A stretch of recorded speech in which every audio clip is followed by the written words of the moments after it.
السلام عليكم ورحمة الله وبركاته. زي حضراتكم جميعا عاملين ايه؟ يا رب دايما تكونوا بخير.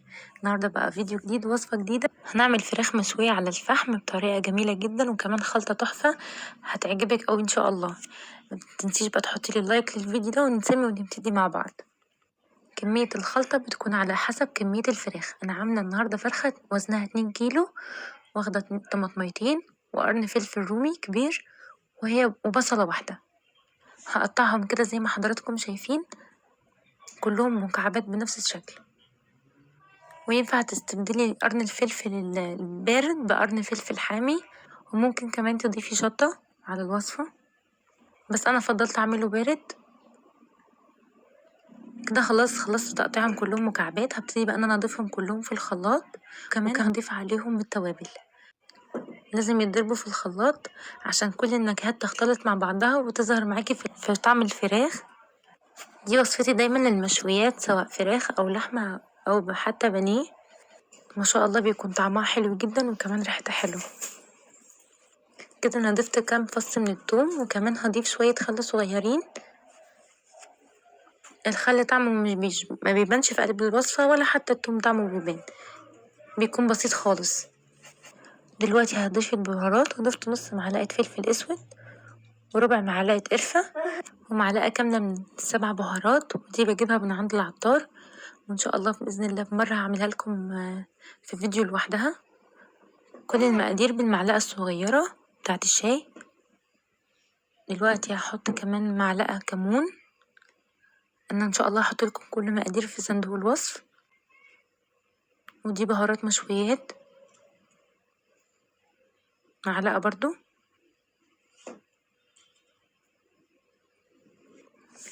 وهضيف معلقة كركم تدي طعم حلو ولون حلو جدا للفراخ، ومعلقة ملح.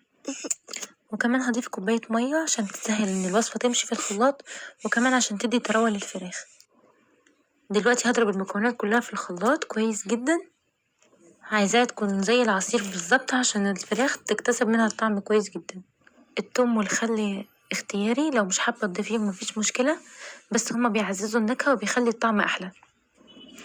كده خلاص الخلطة جهزت. هبتدي ان انا اضيفها على الفراخ. طبعا لو بيتيها في التلاجة هيكون الطعم احسن، وطبعا ده احسن حاجة للفراخ المشوية عشان تكتسب طعم كويس جدا. بس انا هسيبها بس ساعتين بس. طبعا لو حضرتك هتشوي اي حاجة سواء فراخ او لحمة او بانيه او كبدة وحابة تعمليها في خلطة، لازم تبيتيها من بالليل. بيدي طعم طبعا احسن بكتير، وكمان بتخلي النسيج نفسه بتاع الفراخ بيكون طري جدا. هحاول كده اقلبها كلها عشان الخلطة تكون عليها. دلوقتي هبتدي ان انا ارصها في الشواية. هرص كل قطعة جنب بعضها بالترتيب، ما ينفعش ارصها فوق بعضها عشان النار توصلها من كل مكان. انا الشواية بتاعتي عادية خالص، الفحم اللي هو العادي بتاع زمان.